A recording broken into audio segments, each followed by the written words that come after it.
Baiklah, ketika eh, Anda mungkin menonton kuliah ini, saya masih di luar kota di San Francisco sedang training.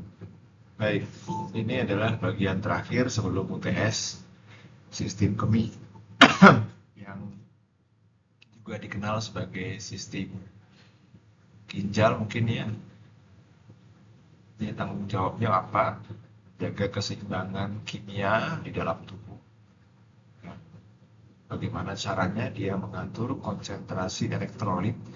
Jadi elektrolit itu garam-garam maupun zat lain.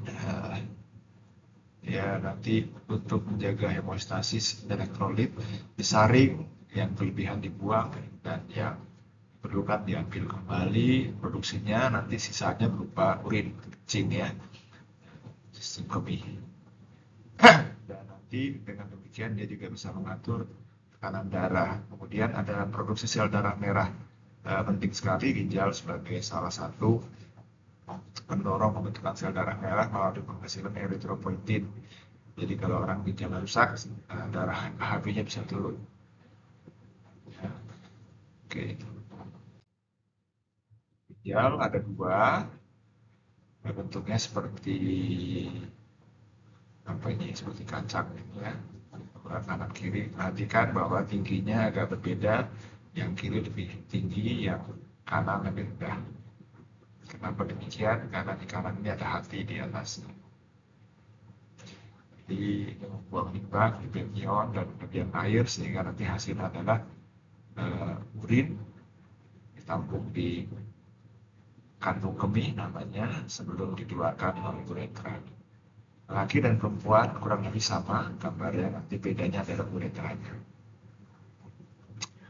Dan tadi saya sudah sebutkan ginjal juga menghasilkan hormon eritropoietin yang merangsang produksi sel darah merah. Tapi juga nanti karena tadi fungsinya untuk elektrolit dan air, tentu akan mempengaruhi tekanan darah. Ada dua ureter, jadi perhatikannya ureter, kalau yang bawah uretra. Jangan lupa, jangan bukan ureter dan uretra. Ureter yang di dalam, uretra yang keluar. Oke, ureter dan uretra ini, kalau ureter itu dia bisa berkontraksi dan bisa apa, kalau dia ada yang nyumbat, dia ketarik, dia akan sakit sekali, disebabkan ada kolik, bukan kolik ureter. Di ginjal ini ada sepasang, jadi perannya penting sebagai fungsinya pertama dia letaknya di kanan kiri, kanan lebih rendah karena ada hati. Jadi kita perhatikan dan dia mendapat pedangan dari arteri. Jadi kalau ada arteri renalis, vena arteri dan vena. Penting sekali arteri ini karena nanti arterinya akan mengantarkan darah yang harus disaring atau dikeluarkan, dibersihkan. Ya, kalau di paru kan dari vena pulmonar, kalau dari arteri renalis. Renalis keluarannya nanti jadi urin. Kalau tekanan darah turun, nah misalnya shock, tekanan atau karena diare misalnya, maka aliran ke ginjalnya akan berkurang. Kalau terlalu berkurang, maka ginjalnya bisa rusak. Ya. Oke, kita lihat sekarang ada korteks dan medula. Jadi kalau kita lihat bagian ini, perhatikan, ini adalah bagian korteks luar dan ada medula.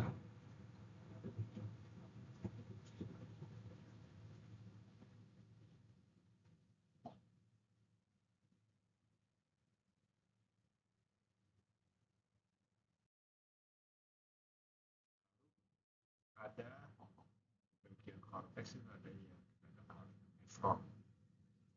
Tinggal ditanya apa satuan fungsional terkecil nefron ini. Satu nefron inilah yang kemudian disebut fungsional. Banyak banget terutama nefron. Tiap nefron ini punya struktur yang sama, menghasilkan fungsinya adalah menyaring limbah, termasuk ion dan hal-hal lain yang perlu dibuang. Tapi juga kemudian dia akan tampil lagi kalau diperlukan. Jadi perhatikan arteri yang merah, arteri ya masuk ke kapiler, dan di sini nanti akan didorong untuk keluar jadi urin di glomerulus namanya. Kemudian nanti akan masuk ke eh, tubulus, lalu nanti kalau diperlukan lagi akan dikembalikan, nanti akan masuk ke saluran vena yang urinnya dikumpulkan di sini, dikumpulkan sejatuh tempat urin.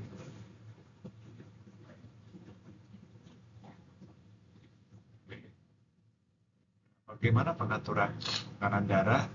Jadi ginjal juga menghasilkan yang namanya sistem renin angiotensin aldosteron. Ini juga penting karena mengatur tekanan darah melalui penyempit atau melebarnya pembuluh darah. Ini penting sekali diingat, ada renin angiotensin aldosteron ya. Kemudian untuk HB, maka ginjal menghasilkan eritropoietin.